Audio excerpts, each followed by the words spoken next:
Só testar aqui o som.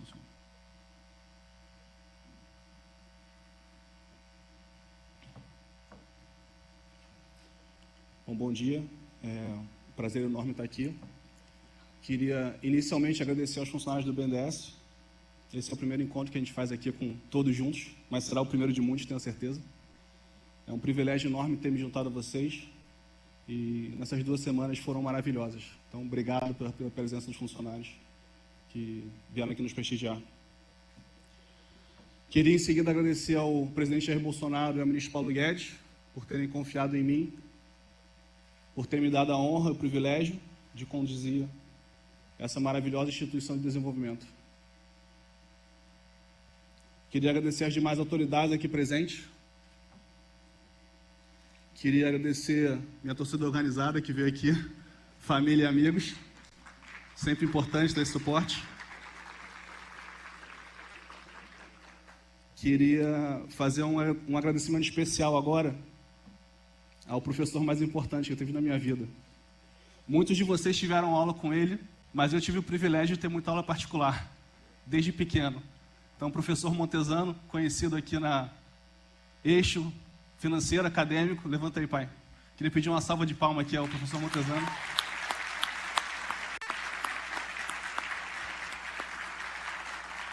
Eu queria fazer esse agradecimento especial ao meu pai, porque é super sincero, mas para mim é como se hoje eu estivesse continuando uma história que ele começou. Princípios, valores, visão de Brasil, conhecimento, não consegui absorver tudo, mas peguei um pouquinho, porque é um poço de conhecimento. Mas eu sinto como se fosse uma história que ele começou antes de eu nascer, e por acaso eu nasci em Brasília, quando ele trabalhava no governo. E em algum momento, não sei quando isso aconteceu, nem porquê, em que momento, mas é como se ele tivesse me passado o bastão e eu tivesse dado sequência a essa história que ele começou e espero que ele esteja orgulhoso por isso. E falando um pouco de vida, assim, esse lugar que eu estou aqui hoje, esse centro do Rio de Janeiro, é um lugar muito familiar para mim. Na verdade, isso aqui para mim hoje é como se fosse uma volta às origens, né? Uma volta ao começo, porque fui criado na Tijuca, estudei no Colégio Pedro II, Colégio São Bento, Instituto Militar de Engenharia na URCA, trabalhei no centro. Então, a minha vida inteira sempre permeou essa região aqui, esse Rio de Janeiro raiz, né, como a gente fala. E estar de volta aqui nessa posição, podendo ajudar o Brasil, podendo ajudar o Rio, é maravilhoso. Então, muito especial estar não só no BNDES, mas como estar aqui no centro do Rio de Janeiro, né? E essa volta pelo mundo, essa volta que a gente dá pela vida é muito interessante, porque a gente circula e volta e para no mesmo lugar. E eu queria contar um pouco a história do que me motivou a voltar para cá, porque o que me motivou foi justamente o fato de eu ter saído, né? Foi mais de 3 anos atrás, o Brasil estava sofrendo um processo de impeachment, todo mundo naturalmente lembra. Recebi um convite para ir morar na Inglaterra, para ter um desafio profissional, e acho que vocês perceberam que eu adoro desafio profissional. Então, sempre busquei essas novas fronteiras. E ao chegar na Inglaterra, naquele momento, para mim foi um pouco chocante, porque chamou minha atenção a visão negativa que havia de Brasil naquele momento. E por trabalhar no mercado financeiro, interagir muito com investidores, confesso que fiquei moral baixa, né? Porque o Brasil era horrível, o Brasil não era organizado, o Brasil não tinha lei, o Brasil não tinha princípios. E durante um bom tempo eu comecei a acreditar naquilo. Lugar limpo, organizado, civilizado. E aquilo ali começou a mexer comigo. E realmente eu falei, caramba, o Brasil é muito ruim mesmo, né, gente? Horrível. E a vida foi se estabelecendo por lá. Tive uma outra filha mais nova que nasceu lá. Vida maravilhosa e realmente não queria voltar. Não queria voltar para o Brasil. E acho que todo mundo aqui tem vários amigos, né? Conhece pessoas que foram fora do Brasil, não querem mais voltar ou estão pensando em mudar. E não por coincidência, essas pessoas que saem daqui são pessoas bem capacitadas, pessoas bem instruídas, pessoas com poder financeiro aquisitivo alto, ou seja, o núcleo nato da nossa sociedade, né? E durante aquele momento profissional, eu tocava numa empresa de operações globais de commodities, e essa empresa tinha operação em Argentina, Brasil, Estados Unidos, Colômbia, África do Sul, Turquia não era, Quênia, Tanzânia, Singapura, Suíça, enfim, China. Comecei a transacionar com operações de commodity física e financeira pelo mundo inteiro. E aí passei a conhecer um pouco melhor esses outros países, né, ditos como emergentes. Realmente, aprendemos muito com os desenvolvidos, mas ao conhecer os países emergentes, eu falei, gente, o Brasil não é um lixo. O Brasil está longe de ser ruim. O Brasil tem vários atributos, tem riqueza, tem um posicionamento estratégico interessante, tem população consumista, é democrático, tem uma cultura única, maravilhosa. E aí eu comecei, ao mesmo tempo, resgatar essa autoestima de ser brasileiro, mas, por outro lado, começou a despertar uma revolta em mim. Eu literalmente comecei a ficar revoltado. Porque a gente cresceu ouvindo que o Brasil é o país do futuro e ele continua sendo o país do futuro. E parece que a gente anda para trás, muitas vezes. E essa revolta começou a me incomodar. Eu falei, gente, precisamos fazer alguma coisa. Se todo mundo que tem renda, todo mundo que tem educação, todo mundo que faz doutorado sai do Brasil, aí que a gente não conserta mais isso. Aí que acabou. Aí desiste. Aí quanto mais gente vai embora, menos chances de a gente voltar. Então eu decidi que em algum momento eu precisava voltar para cá, para fazer a minha parte, para deixar meu tijolo aqui nessa história. E eu não sei quando, não sei como, mas quando eu tive essa visão, esse desejo, eu sabia que a minha história ia passar aqui pelo BNDES. Na hora que eu falei, um dia eu volto para o Brasil e eu vou ajudar aquele país, pensei eu, como, onde, quando? BNDES. Apareceu na minha frente aquele nome. E eu falei, se tem algum lugar que eu possa ajudar esse Brasil, é naquele banco lá. Tanto é que eu, enfim, quase vim para cá há 6 meses atrás, mas o destino sempre fala mais forte que a gente, acabou acontecendo agora da forma que tinha que ser.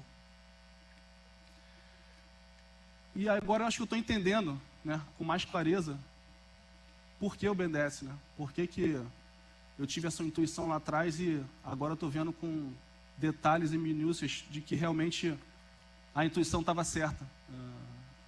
Era para ser aqui mesmo. Vou falar um pouco dessa conclusão ao longo da apresentação, que eu acho que vai ficar mais adequada. Mas tinha que ser, e hoje está começando esse dia. Bom, para explicar o porquê que o BNDES é tão importante para transformar o Brasil e para ter um Brasil no lugar, o BNDES tem que estar operante, tem que estar eficiente, tem que fazer a sua parte.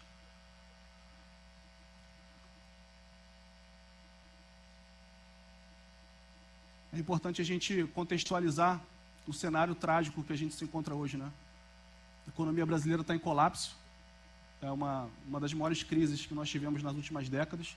Enfim, os diversos professores de economia aqui estão cansados de relatar isso, mas a nossa competitividade, a nossa produtividade, nosso crescimento de PIB é pífio.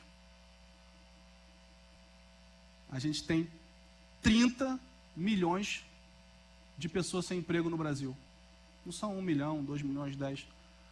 São 30, vou repetir gritando, 30 milhões de pessoas desempregadas sem emprego no Brasil. A gente tem que estar revoltado com isso. Tem que estar revoltado. A gente não pode se acostumar com o absurdo. Assim como a gente não pode se acostumar que pessoas vivam com esgoto, com cocô, com xixi na porta de casa. A gente tem que voltar a se revoltar.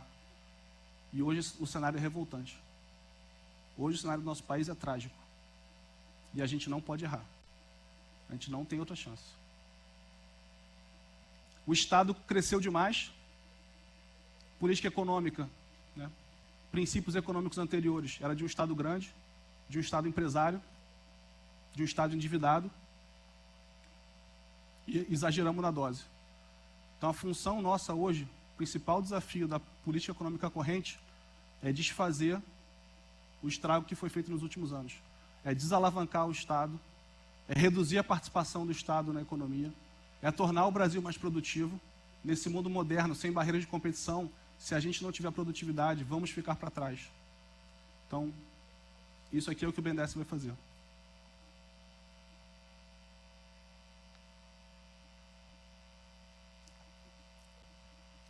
Começar falando da estratégia do banco, contando a história dessas últimas 2 semanas, que foram surpreendentemente enriquecedoras.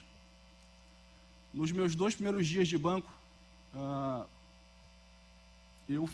nós fizemos, né, foram 25 horas de reuniões com todos os superintendentes, todos os chefes de departamentos.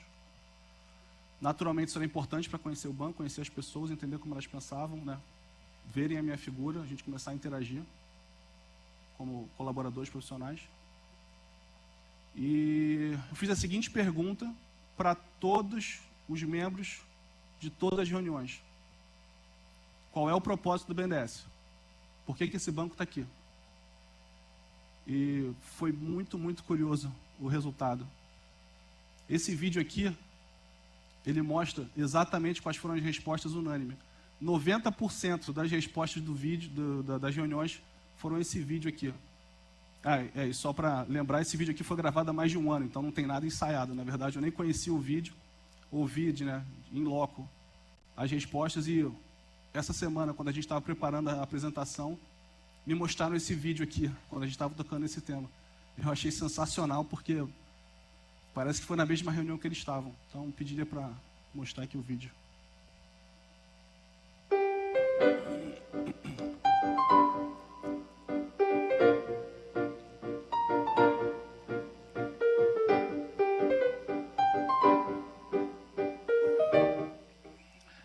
Projetos maravilhosos a gente foi buscar para eficiência energética, e daí gerou a preocupação de se pensar não só na eficiência energética, mas na eficiência do uso de todos os materiais, especialmente a água. E se desenvolveu a ideia de que, olha, ao pensar em preservar o meio ambiente, você tem que pensar em maneiras sustentáveis e financeiramente econômicas e vantajosas de se proteger o meio ambiente. Isso está até hoje. O projeto ele foi um grande desafio que me deixou convicta de que a gente pode fazer muito e que é muito importante o trabalho em equipe, que é muito importante a confiança, que é muito importante a colaboração, a responsabilidade. Eu fiquei muito orgulhosa das pessoas dessa casa. Então eu tive a oportunidade de conhecer o Brasil profundo, nas usinas de açúcar e álcool do Brasil inteiro, e nos portos, né, e os aeroportos para poder fazer as viagens para um lado e para outro.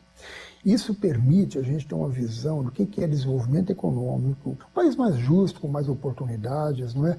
Com uma infraestrutura boa que permita ao empresariado, né, desenvolver os projetos. Então isso te dá uma relevância para o trabalho. Quando você apoia as empresas nascentes, acho que já, por si só você já está transformando a vida de vários empreendedores, né?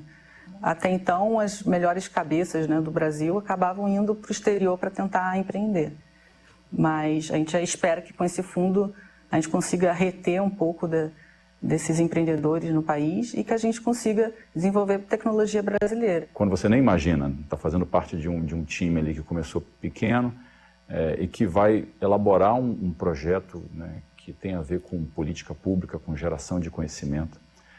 E essa política vai dar origem, esse estudo vai dar origem a uma transformação enorme num setor e na vida de muitos brasileiros, né? O grande prazer de trabalhar no banco, eu acho que isso serve para todos os colegas que trabalham aqui,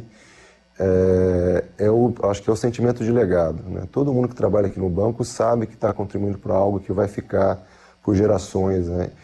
A gente sabe que a gente se envolve com iniciativas do banco que deixam o Brasil melhor do que a gente pegou, vamos dizer assim, do dia que a gente entrou aqui no banco. Além da minha vida, a capacidade, a possibilidade que eu tenho de eu interferir positivamente na vida de um conjunto de outras pessoas. Eu acho que esse é o bem maior que eu levo comigo, proporcionado pelo BNDES. Nós nos preocupamos, sim, com o resultado, até pela fonte de recursos que nós representamos.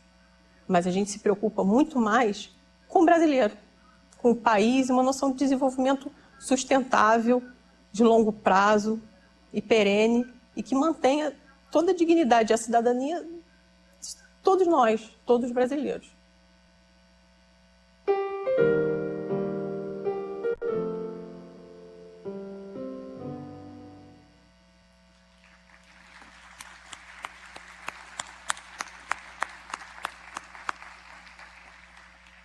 Eu achei sensacional essa moça chorando no final do vídeo, eu quase chorando, porque acho que esse é o sentimento que a gente tem que ter mesmo, né? Um pouco de indignação e paixão.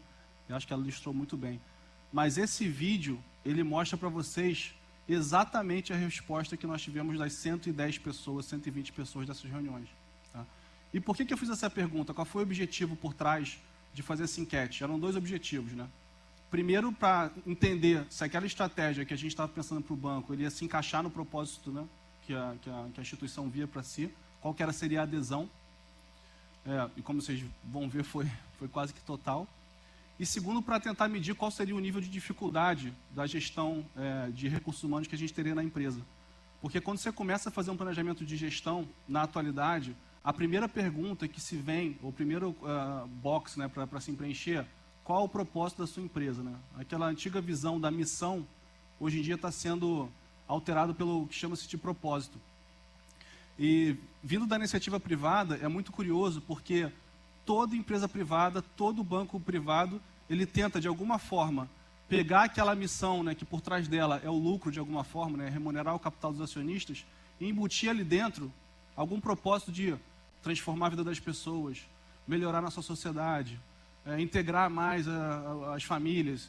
Então, todo mundo no mercado privado hoje busca, em algumas vezes até de forma artificial, esse gancho motivacional, porque aquela motivação do lucro, do dinheiro, ela está morrendo no capitalismo moderno, ela tá ficando para trás.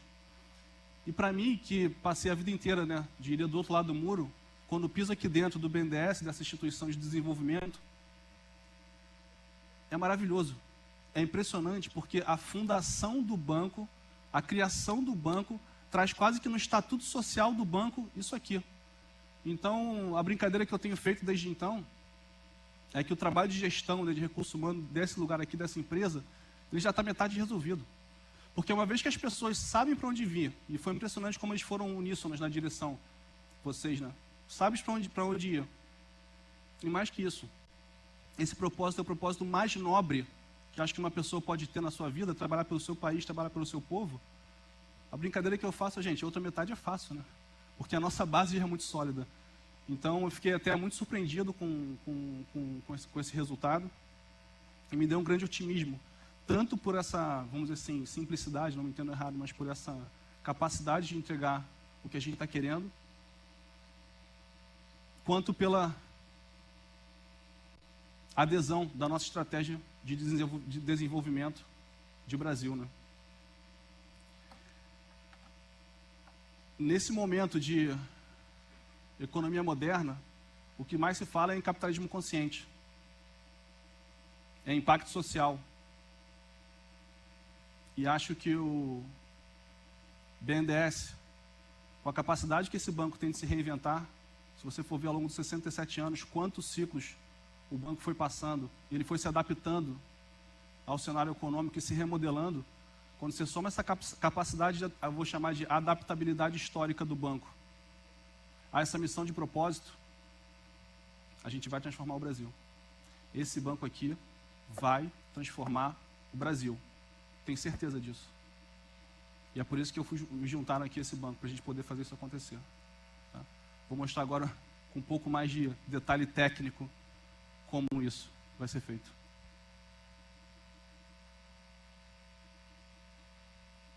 Menos banco, mais desenvolvimento. Foi até um dos funcionários do banco aqui, que eu não vou citar o nome, que deu essa ideia. Que deu esse jargão, na verdade, que foi o fruto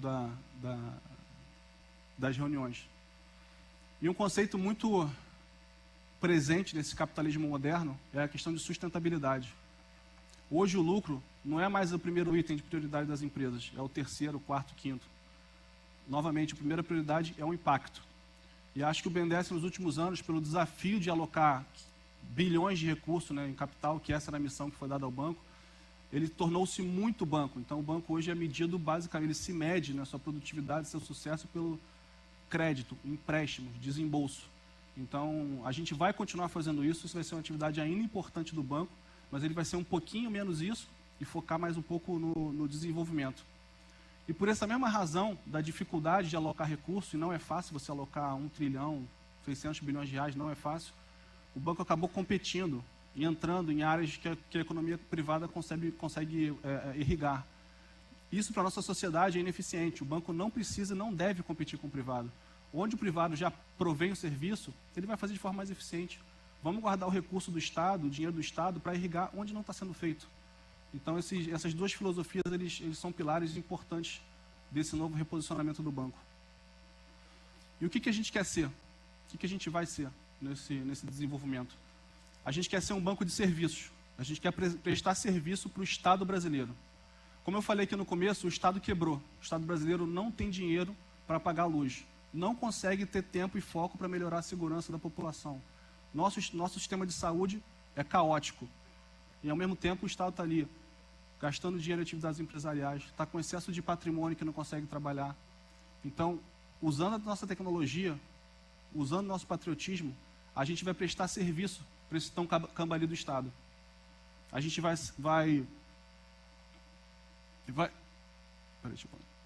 assessorar o Estado em privatizações, em concessões, em reestruturação financeira.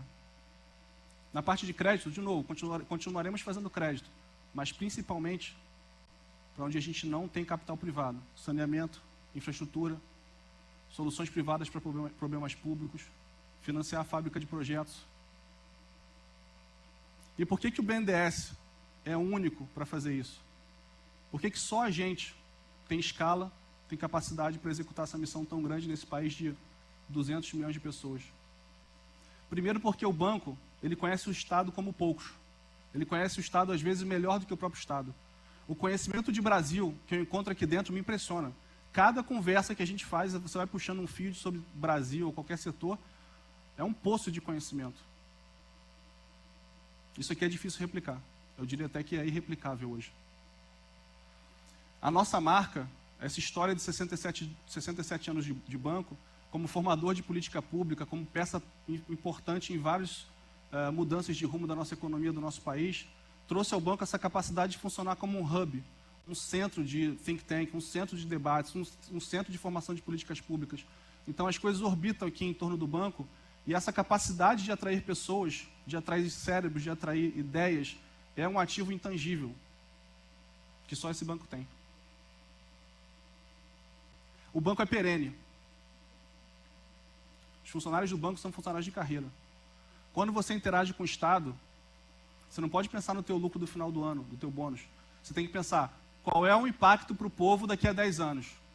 Essa decisão que eu estou tomando hoje, daqui a 20 anos, quando lá a linha de trem estiver ficando pronta, o que vai acontecer com o meio ambiente?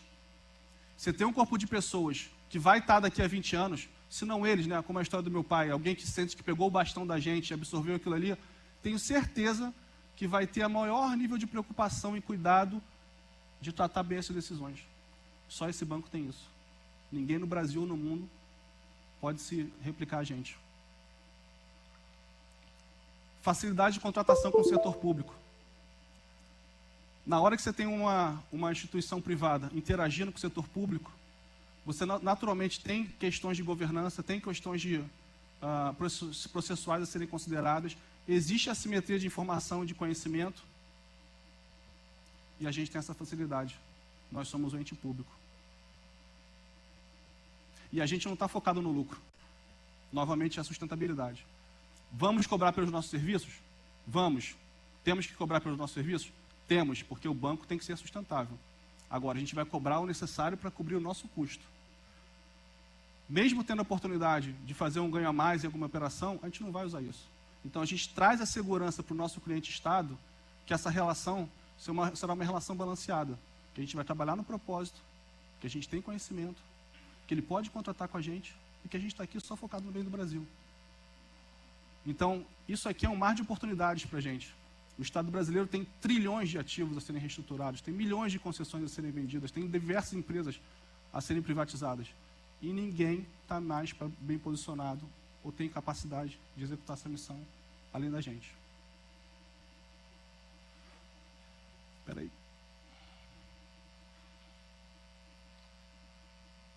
Vou colocar agora, de forma um pouco mais concreta e objetiva, as 5 metas que foram alinhadas com o Ministério da Economia para esse fechamento de ano. É um prazo curto, né? São 6 meses, mas vejam isso como uma transição. São as metas que a gente precisa fazer esse ano para chegar em 2020 sendo esse novo banco, sendo essa nova instituição já reposicionada.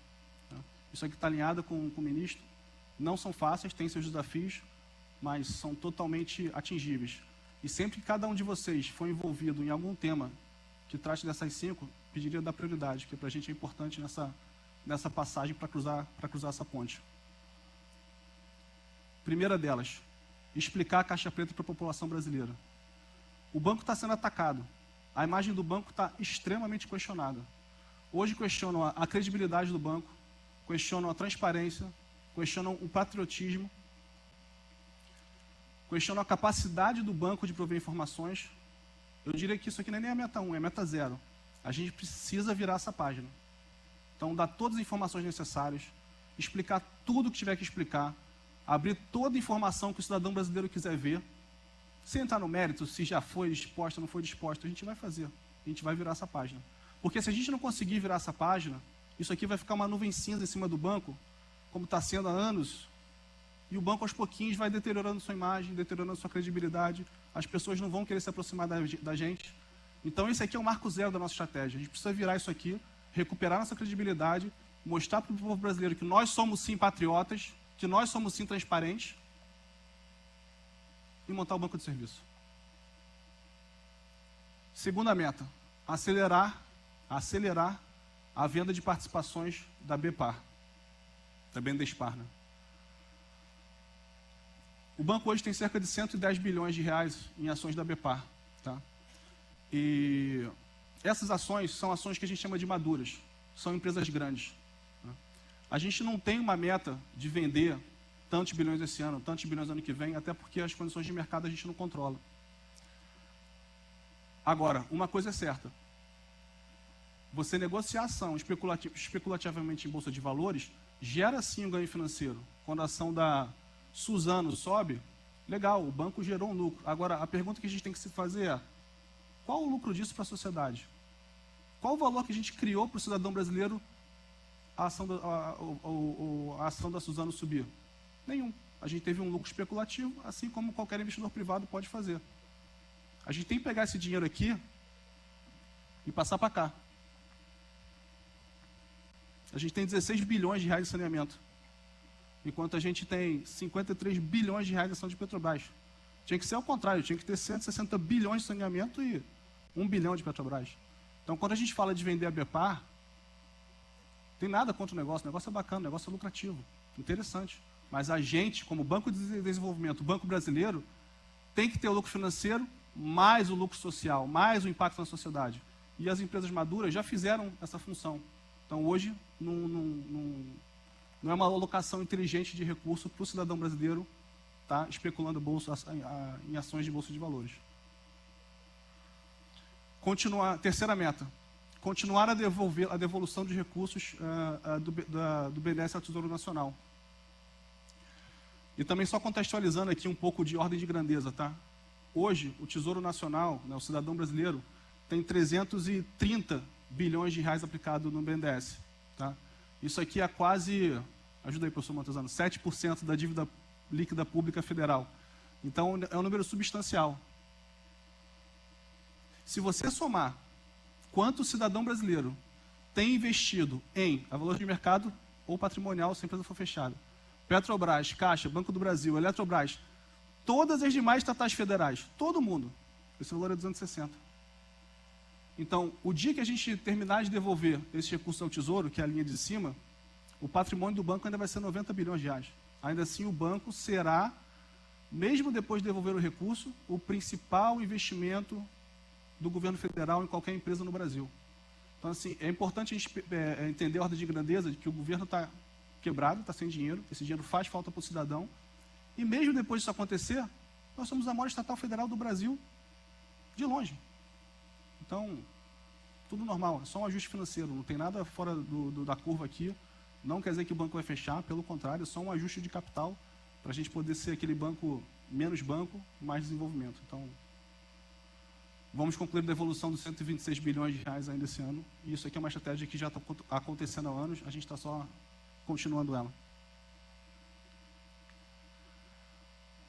A gente vai, até o final do ano, como quarta meta, montar um plano trianual, onde a gente vai ter um orçamento claro, receita, despesa, remodelar nossa estrutura de capital, repensar nossa estrutura de capital, e ter metas objetivas, metas operacionais de entrega até o final do mandato, em concessão, privatização, desinvestimento, todo esse nosso portfólio de serviços. E por que esse planejamento é importante? A gente desembolsava 3% de crédito do PIB em 2011. Agora é 1%. Só que esse 1% ainda são 70 bilhões de reais por ano. De novo, é muito dinheiro. Então, dado esse ciclo do banco histórico, é importante, é fundamental que o banco pare, se planeje, se repense, se avalie, para começar um novo ciclo. Então, é só uma revisão histórica de ciclo também, que a gente precisa fazer e vamos fazer até o final do ano. E, por fim, melhorar a prestação de serviço ao Estado brasileiro. E a gente botou essa foto aqui do coral que fez a abertura, para a gente lembrar de por que é importante essa meta. Isso aqui não é uma meta quantitativa, é difícil até o final do ano a gente dizer se vai vender empresa A, vender empresa B, porque é muito pouco tempo.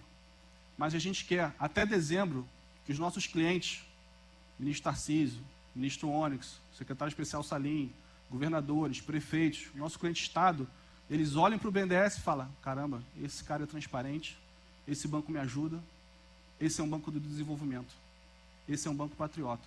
Então a gente quer até o final do ano reconquistar essa imagem, reposicionar o banco para nos próximos pegar valor e restauração do Estado, e sempre lembrando que os clientes nossos finais são isso aqui, ó.